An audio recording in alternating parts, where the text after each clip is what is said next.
Bismillahirrahmanirrahim. Assalamualaikum warahmatullahi wabarakatuh. Bagaimana kabarnya sahabat magnet rezeki semua? Semoga selalu dalam keberkahan dan kemuliaan dari Allah Subhanahu wa taala. Bagaimana materi-materi magnet rezekinya? Mudah-mudahan bisa membuka cakrawala berpikir Anda semua, kita semua, dan setelah itu insya Allah rezeki Anda berlimpah ruah, ya.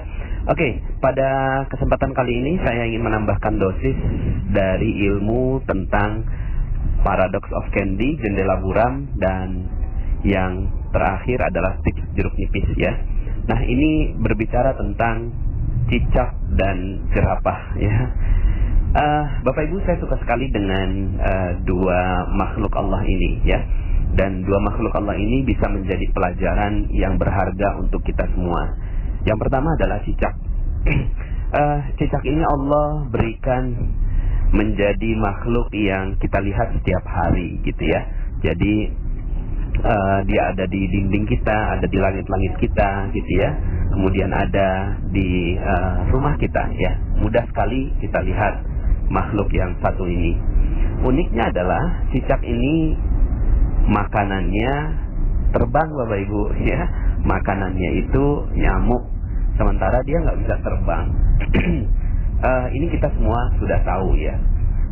Tapi coba kita pikirkan betapa Allah Subhanahu wa taala memberikan rezeki yang unik bagi cicak, gitu ya. Cicak nggak bisa terbang. Kalaulah kita jadi cicak, apa yang kita katakan kepada Allah? Ya Allah, ini nggak adil sekali, gitu ya.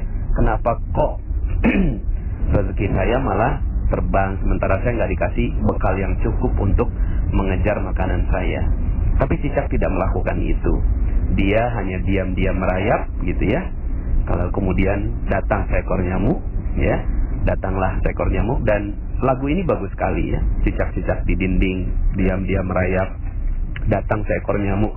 Bahwa yang menciptakan rezeki itu bukan kita. Yang menciptakan rezeki itu adalah Allah. Datang seekor nyamuk, ya. Baru kemudian di situ hab. Nah, ilmu hab inilah yang kita pelajari, gitu ya. Ilmu menangkap nyamuknya itu. Tapi sebelum nyampe ke ilmu hab, Bapak Ibu, pernah nggak Bapak Ibu melihat ada cicak yang jatuh, ya, dari langit-langit, kemudian tiba-tiba si cicak ini jatuh ke lantai, ya. Itu nyamuknya udah dikit lagi, Bapak Ibu, ya. Itu lidahnya udah menjulur, gitu ya. Terus kemudian sedikit lagi itu nyamuk kena. Tapi kemudian akhirnya si cicak tidak berhasil menangkap nyamuk dan akhirnya dia terjatuh, Bapak Ibu. Nah, coba kalau seandainya yang jadi cicak sekali lagi adalah kita, apa yang kita lakukan kepada Allah Subhanahu wa taala? Apakah kita mengatakan demikian? Ya Allah, sungguh nggak adil. Pokoknya saya udah frustasi, saya stres, saya udah nggak mau lagi nyari makan. Ya udahlah, pokoknya terserah engkau. Kalau seandainya saya mati, terserah deh, gitu kan? Apakah itu yang kita lakukan? Ya. Dan sayangnya, sebagian di antara kita sering melakukan itu, Bapak Ibu. Ya. Rezeki kita memang Allah sudah desain sedemikian agar Allah tahu siapa yang benar-benar berusaha, siapa yang benar-benar bekerja, dan Allah Subhanahu wa taala ingin lihat kesungguhan kita. Tapi kemudian ketika kita jatuh, maka sebenarnya Allah Subhanahu wa taala ingin memberikan gambaran pada diri kita bahwa sebenarnya bukan kitalah yang mampu untuk menarik rezeki itu, tidak sama sekali. Tapi Allah Subhanahu wa taala yang berikan rezeki untuk kita. Kalau Allah mau, maka tidak mudah saja nyamuk itu datang pada si cicak, gitu ya. Nah, Bapak Ibu yang dirahmati Allah Subhanahu wa taala, akhirnya cicak ini tetap saja dia naik kembali, diam lagi, ya, bersungguh-sungguh lagi, bersabar lagi untuk kemudian datang nyamuk yang berikutnya. Nah, Bapak Ibu, semoga kita bisa mengambil hikmah dari kisah nyamuk ini. Nah, kisah yang kedua, atau kisah nyamuk dan cicak, ya. Kisah yang kedua adalah tentang jerapah.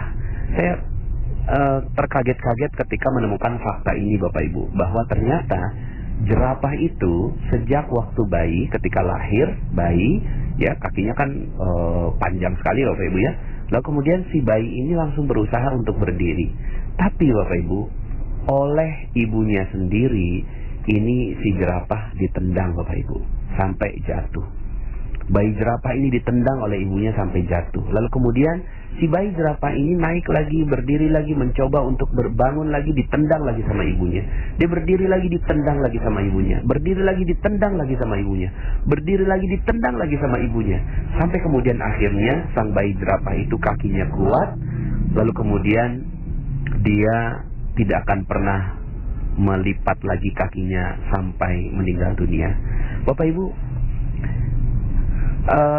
kesannya tega ya, gitu ya. Kesannya tega banget gitu loh. Seorang ibu kok ya bisa menendang anaknya atau bayinya sendiri. Masih bayi loh gitu kan, tapi ditendang. Tapi begitulah kehidupan. Allah ingin menggambarkan kehidupan jerapah, bahwa ya ibunya jerapah ini punya niat yang sangat-sangat baik untuk menjatuhkan sang bayi jerapah ini. Tapi kemudian ya si bayi jerapah ini nggak paham kenapa saya harus jatuh gitu ya. Tapi untungnya bayi jerapah ya bayi jerapah Bapak Ibu ya. Dia naluriahnya adalah ketika dia dijatuhkan dia tidak protes. Coba kalau seandainya bayi jerapah itu adalah kita, mungkin ya yang kita lakukan adalah melapor ibu kita ke pengadilan Bapak Ibu ya. Mungkin saat itu ya kita marah-marah sama ibu kita dan seterusnya. Tapi inilah bayi jerapah yang ketika dia ditendang, dijatuhkan, dia bersabar dan mengikuti prosesnya. Bapak Ibu yang dirahmati Allah Subhanahu wa taala, mungkin sebagian di antara Anda yang mendengarkan audio ini ada yang sedang dijatuhkan oleh Allah Subhanahu wa taala. Ada yang sedang terpuruk nasibnya.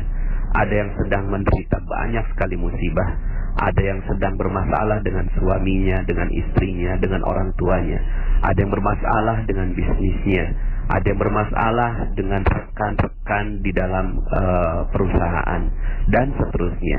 Ada yang mungkin uangnya diambil orang, ditipu dalam sebuah bisnis dan seterusnya. Bapak Ibu, kalau seandainya Anda menjadi cicak dan menjadi jerapah yang dijatuhkan oleh Allah Subhanahu wa taala, maka betapa bahagianya Allah.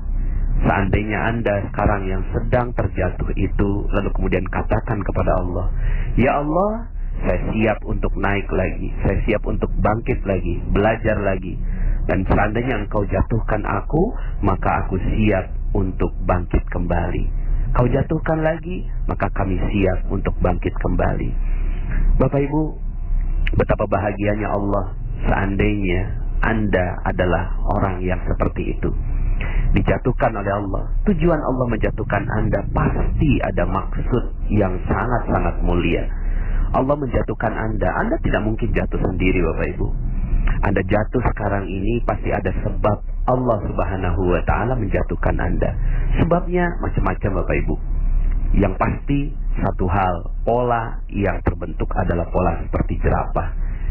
Allah ingin agar Anda kuat. Allah ingin agar Anda tegar. Allah ingin agar Anda luar biasa. Lalu kemudian dijatuhkan lagi. Jadi kalau Anda jatuh sekarang, berbahagialah. Berbahagialah. Kenapa? Karena yang menjatuhkan Anda adalah Allah Subhanahu wa taala. Yang menjatuhkan Anda bukan orang lain Bapak Ibu. Bukan orang lain.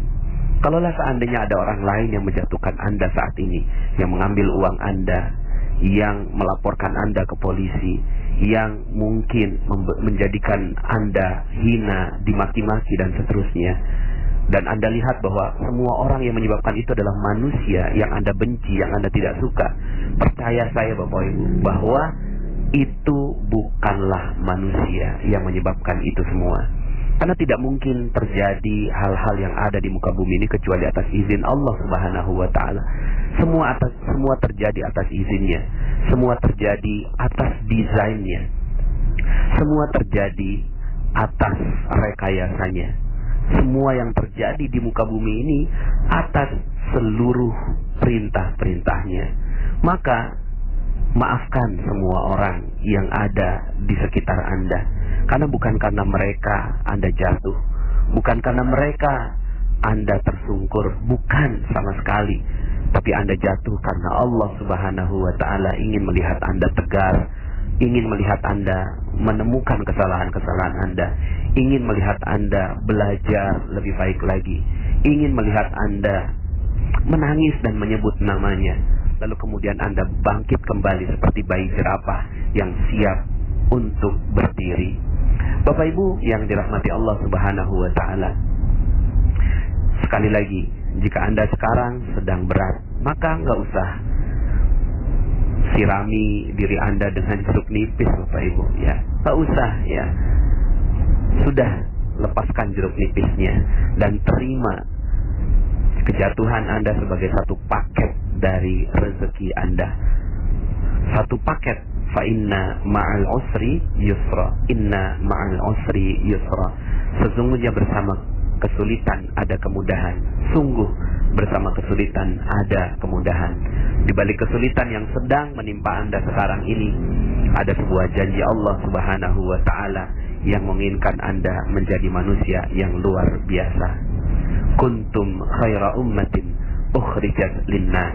Kalian adalah sebaik-baik manusia yang dikeluarkan oleh Allah Subhanahu wa Ta'ala untuk manusia yang lain. Maka tunjukkan bahwa Anda adalah manusia yang mulia. Tunjukkan bahwa Anda adalah manusia yang terbaik. Manusia terbaik bukan berarti orang yang gak pernah gagal, Bapak Ibu. Tidak. Manusia yang terbaik bukan berarti orang yang tidak pernah salah. Manusia yang terbaik bukan berarti orang yang tidak pernah berdosa. Tapi manusia yang terbaik adalah ketika mereka melakukan dosa, kesalahan, kelalaian, kehilafan, lalu kemudian mereka bangkit dan berdiri, sekedar meminta ampun kepada Allah Subhanahu wa Ta'ala dan siap untuk menerima kehidupan, babak kehidupan baru yang jauh lebih baik. Saya doakan tulus dari hati saya yang paling dalam agar Anda semua yang mendengarkan audio ini menjadi manusia-manusia terbaik di muka bumi yang siap memberikan karya terbaiknya untuk umat manusia. Terima kasih, saya Nasrullah. Sampai jumpa dalam audio-audio berikutnya.